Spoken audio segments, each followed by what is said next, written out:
Hello friends, Ram net JRF channel में आपका स्वागत है। इस चैनल पर हम NTA नेट पेपर 1 की तैयारी करवाते हैं, वो भी हिंदी मीडियम से और एक सिस्टमेटिक तरीके से। इससे पहले मैंने और भी कई वीडियो अपलोड की हैं, अगर आपने वो नहीं देखी हैं तो उन्हें भी देख लें। तो आइए आज की वीडियो में हम देखेंगे पार्ट 3 शिक्षण विधियाँ। इससे पहले मैंने शिक्षण विधियों के 2 वीडियो और अपलोड किए हैं, आप उन्हें भी देख लें।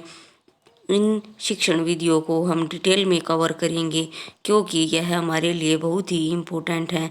इससे हर शिफ्ट में क्वेश्चन आते ही आते हैं, तो इन्हें डिटेल में समझना बहुत ही ज़रूरी है। तो आइए देखते हैं शिक्षण अभिक्षमता पार्ट 3 शिक्षण विधियाँ।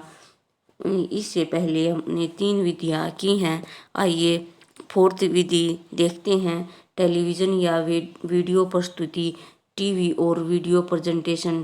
टेलीविज़न प्रस्तुति रेडियो या वीडियो प्रस्तुति से अधिक बेहतर होती है। इसके द्वारा शिक्षण को अच्छे तरीके से समझाया जा सकता है।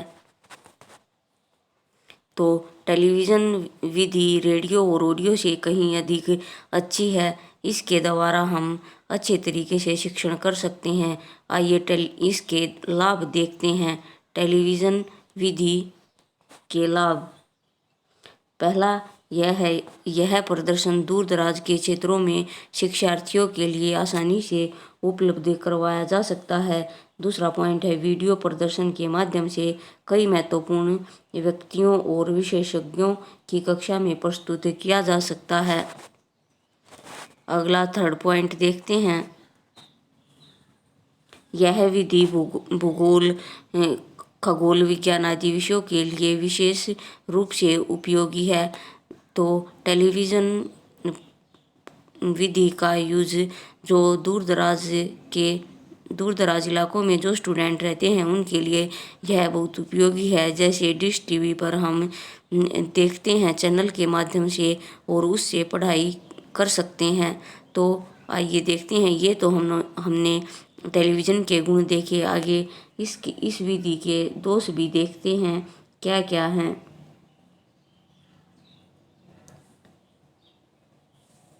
टेलीविज़न विधि के दोष है। इस विधि में जटिल प्रसारण अवधि को टेलीकास्ट को समायोजित में कठिनाई होती है। इस विधि में द्विमार्गीय संदेशवाहन टू वे कम्युनिकेशन की संभावना कम होती है।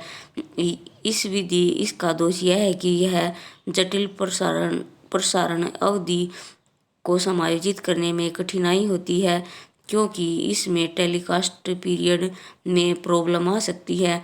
और यह विधि टू वे कम्युनिकेशन की संभावना कम होती है, क्योंकि टीवी पर जो टीचर सिलेबस करवाएगा या कोई भी टॉपिक करवाएगा तो सिर्फ स्टूडेंट्स सुनता रहेगा और उसमें फीडबैक नहीं मिलेगी। तो ये टेलीविज़न शिक्षण विधि के दोष हैं। अगली शिक्षण विधि देखते हैं समीक्षा नीति, रिव्यू स्ट्रेटजी।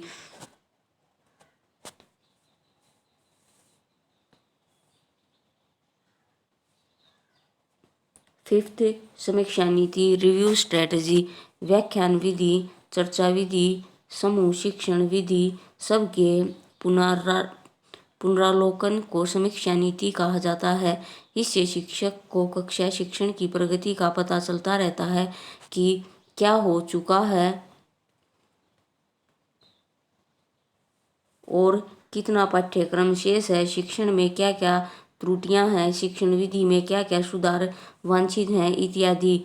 यह विधि उच्च कक्षाओं के लिए ज़्यादा उपयोगी है। समीक्षा मौखिक या लिखित रूप से हो सकती है, तो इसका नाम से ही पता चल रहा है। समीक्षा नीति, रिव्यू स्ट्रेटजी, जो भी पढ़ाई कर रहे हैं उसका रिव्यू करना। जैसे कोई भी हम प्रोडक्ट लेकर आते हैं तो उसका रिव्यू करते हैं कि यह कितना अच्छा है और इसका क्या क्या बेनिफिट है और क्या क्या इसमें कमियां हैं। तो उसी तरह से हमारी रिव्यू स्ट्रेटजी समीक्षा नीति विधि भी है। इसमें इस बात की समीक्षा होती है कि क्या क्या हो चुका है और पाठ्यक्रम में क्या शेष बचा है और स्टूडेंट्स की कितनी इम्प्रूवमेंट हुई है या नहीं। तो अगली विधि हम देखते हैं हमारी 4th प्रश्नोत्तर शिक्षण विधि, क्वेश्चन एंड आंसर मेथड। प्रश्न यद्यपि एक युक्ति है, फिर भी सुकरात ने प्रश्नोत्तर को एक विधि के रूप में प्रयोग करके इसे अधिक महत्व प्रदान किया है। इसे सुकराती विधि कहते हैं। इसमें प्रश्नकर्ता से ही प्रश्न किए जाते हैं और उसके उत्तरों के आधार पर ही उसी से प्रश्न करते करते उत्तर निकलवा लिया जाता है। इसमें मुख्य 3 सोपान होते हैं। प्रश्न निर्माण, उनका प्रस्तुतिकरण एवं छात्रों के माध्यम से नवीन ज्ञान देना। यह मनोवैज्ञानिक सिद्धांतों पर आधारित है। प्रश्नोत्तर विधि के समय छात्र सक्रिय हो जाते हैं। यह छात्रों के ज्ञान के मूल्यांकन करने में भी उपयोगी है। तो प्रश्नोत्तर शिक्षण विधि यह एक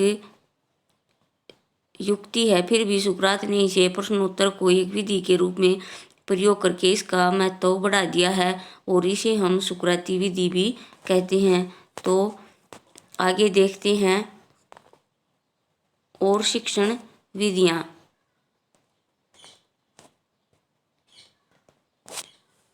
आगे हम देखेंगे लघु शिक्षण विधियां।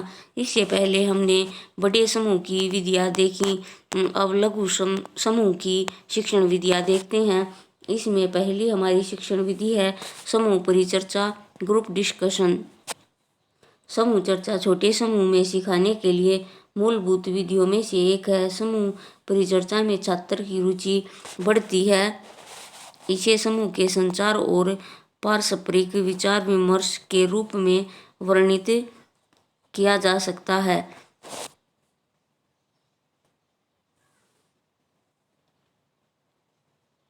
यह विधि बहुत उपयोगी विधि है जब शिक्षक छात्रों के सहयोग से किसी जटिल समस्या के समाधान तक पारस्परिक विचारों के आदान प्रदान एवं तर्क के माध्यम से पहुंचता है, तो इसे समूह परिचर्चा विधि कहते हैं। समूह चर्चा पूर्णतः नियोजित, आंशिक रूप से नियोजित और अनियोजित हो सकती है।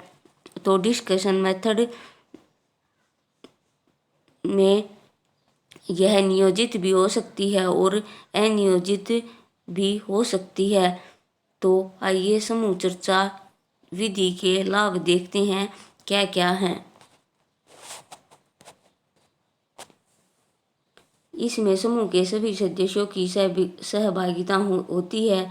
इसमें प्रशिक्षु ट्रेनीज होते हैं, उनकी गहन सोच को विकसित किया जाता है ताकि वे अपने विचारों और राय को स्वतंत्र रूप से व्यक्त कर सकें। थर्ड पॉइंट देखते हैं, समूह चर्चा मौखिक, अशाब्दिक और लिखित संचार कौशल के विकास के लिए उपयुक्त होती है। समूह चर्चा के दोष भी देखते हैं।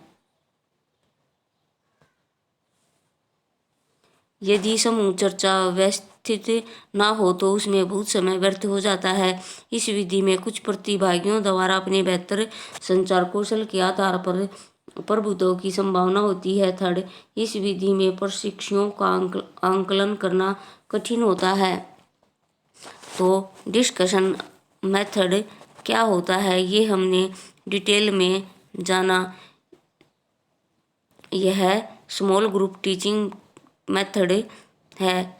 ग्रुप डिस्कशन, समूह परिचर्चा में छात्र की रुचि बढ़ती है। समूह संचार और पारस्परिक विचार विमर्श के रूप में वर्णित किया जाता है। यह विधि हमारे लिए बहुत उपयोगी है क्योंकि डिस्कशन मेथड में सभी स्टूडेंट्स अपने विचार प्रस्तुत कर सकते हैं और यह नियोजित भी हो सकती है और अनियोजित भी। इस समूह चर्चा के लाभ भी हैं क्योंकि इसमें सभी सदस्यों की, सभी स्टूडेंट्स की भागीदारी होती है और इससे डीप नॉलेज उभर कर आती है। यह मौखिक, यह ओरल, अशाब्दिक और लिखित संचार स्किल्स के विकास के लिए उपयुक्त होती है। समूह चर्चा के दोष भी हैं। ये अगर ग्रुप डिस्कशन एक सिस्टमेटिक तरीके से न हो तो उसमें हमारा बहुत सारा समय खराब हो जाता है और इसमें कोई भी स्टूडेंट्स अपना प्रभुत्व यानी अपनी ताकत जमा सकता है और इसमें सभी स्टूडेंट्स का मूल्यांकन करना कठिन होता है। तो इस समूह चर्चा में हमने देखा इसमें इस समूह चर्चा कोई भी विधि हो उसके कुछ गुण भी होते हैं और कुछ दोष भी। तो आज हमने इसमें शिक्षण विधियाँ देखी और जो बची हुई हमारी शिक्षण विधियाँ हैं उसको हम नेक्स्ट वीडियो में देखेंगे। इसका अगला पार्ट आएगा उसी में हम कवर करेंगे। तो आज के लिए इस वीडियो में इतना ही। मिलते हैं नेक्स्ट वीडियो में एक नए टॉपिक के साथ। तब तक अगर आप इस चैनल पर और वीडियो देखना चाहते हैं तो इस चैनल को लाइक और सब्सक्राइब करें और साथ ही इसे शेयर भी करें। तब तक के लिए खुश रहिए और अपने जीवन में आगे बढ़ते रहिए। Thank you.